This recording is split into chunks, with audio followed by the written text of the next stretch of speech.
The Assembly will hear an address by His Excellency Philip Theodore Mbango, Vice President of the United Republic of Tanzania. I request protocol to escort His Excellency.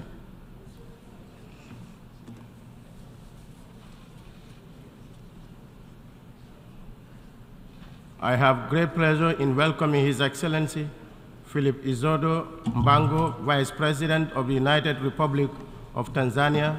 I invite him to address the Assembly.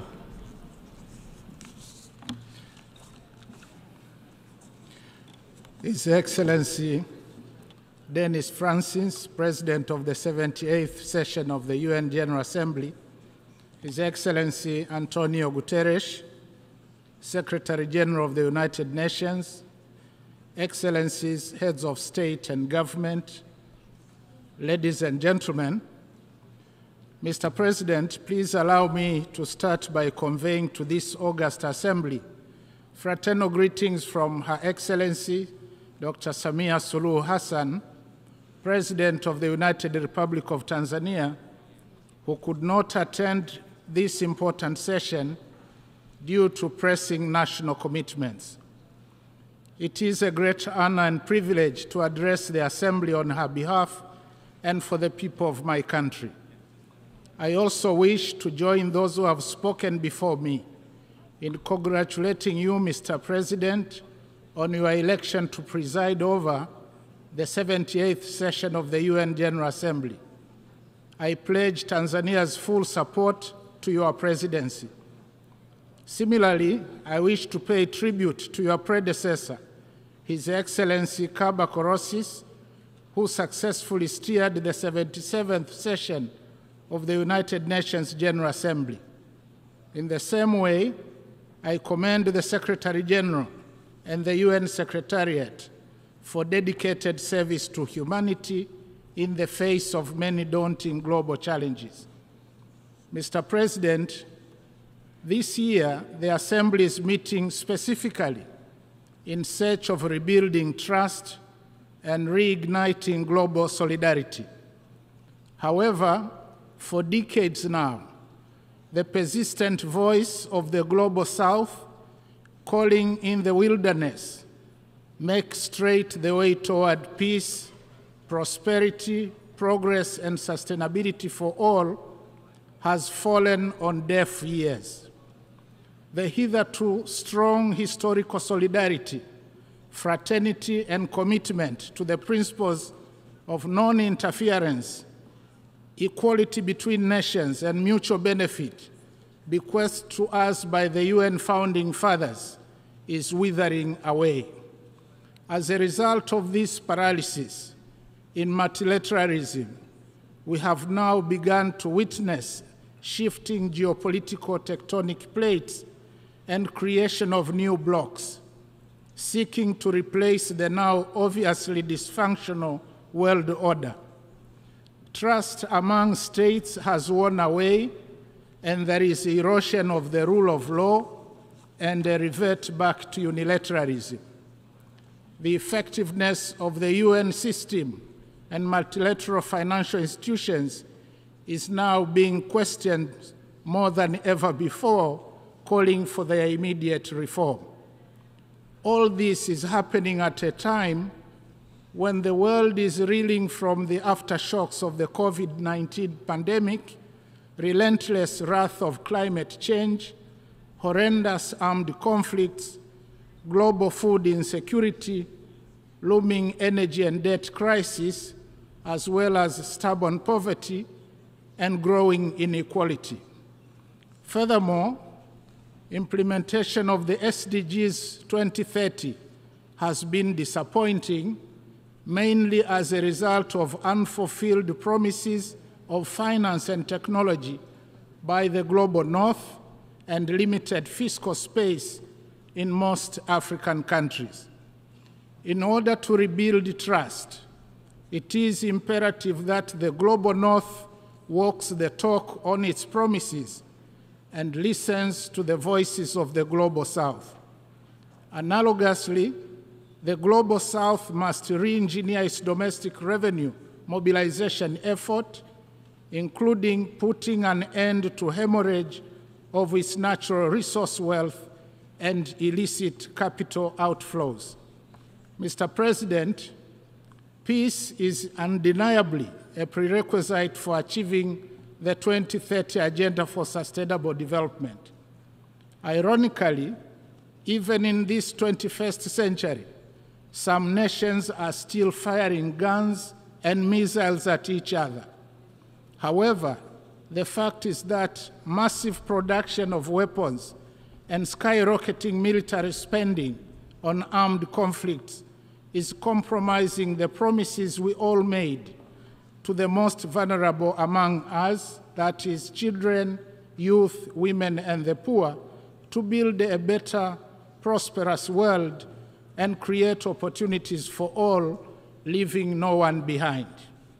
In this regard, Tanzania highly commends the United Nations for its tireless efforts in maintaining international peace and security.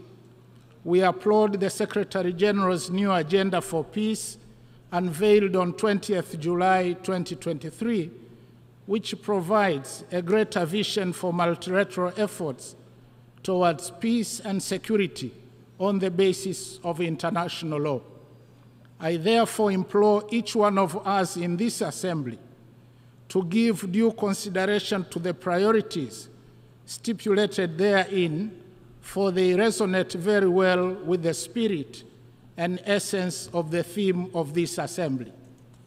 Mr. President, Tanzania remains fully committed and ready to work with the UN family in maintaining global peace and security to make the world a safer place to live in, not only for us, but more importantly, to the generations to come.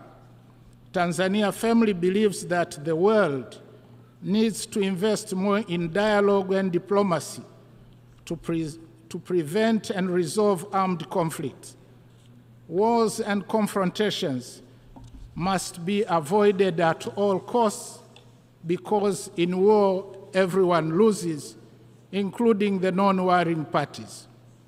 In this regard, Tanzania has and will continue to contribute to peacemaking and peacekeeping efforts in Africa and elsewhere in the world. As of March 2023, Tanzania stood as the 12th largest contributor among 125 countries in UN peacekeeping missions. Tanzania urges the international community to increase support to regional initiatives to bring peace to war-torn parts of the African continent. Those who participate in fueling conflicts in Africa, either for the purpose of profiting from arms trade or access to blood mineral wealth, should be tracked and condemned openly by the United Nations. With regard to combating terrorism, Tanzania has strengthened capacity to deal with cross-border terrorism, working with our neighbors and international partners, especially through sharing of information and strategies. Mr. President, 3 days ago, we gathered in this hall for a second review of the 2030 Agenda for Sustainable Development and implementation of the 17 SDGs. It is discouraging to note that at halftime, we are off track to meet most of the goals.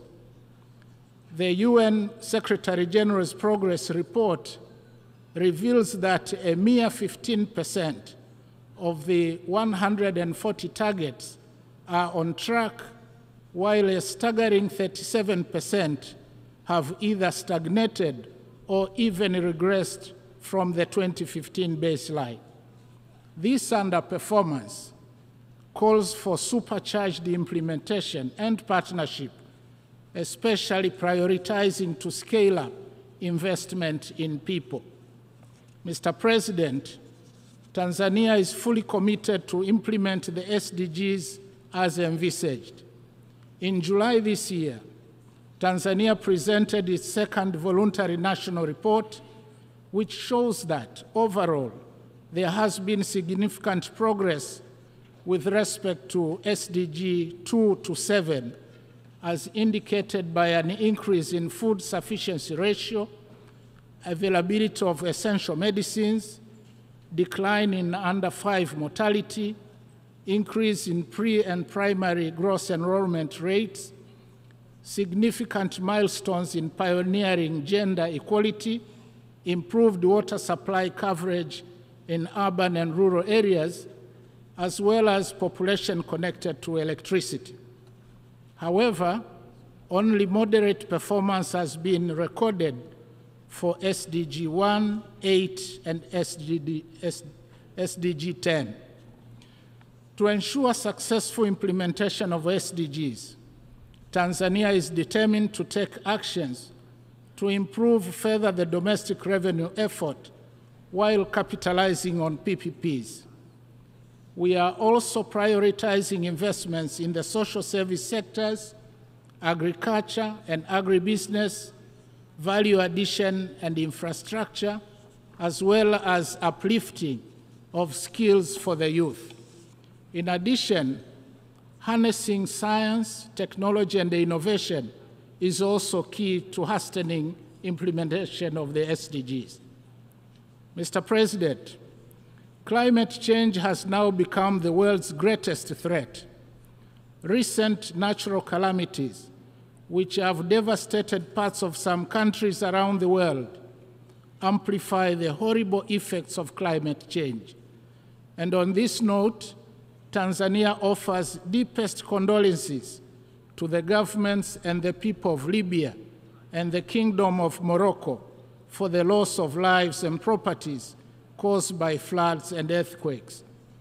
Furthermore, the latest assessment report of the Intergovernmental Panel on Climate Change sounded an alarming reality that the world is off track, the 1.5 degrees Celsius limit agreed in Paris.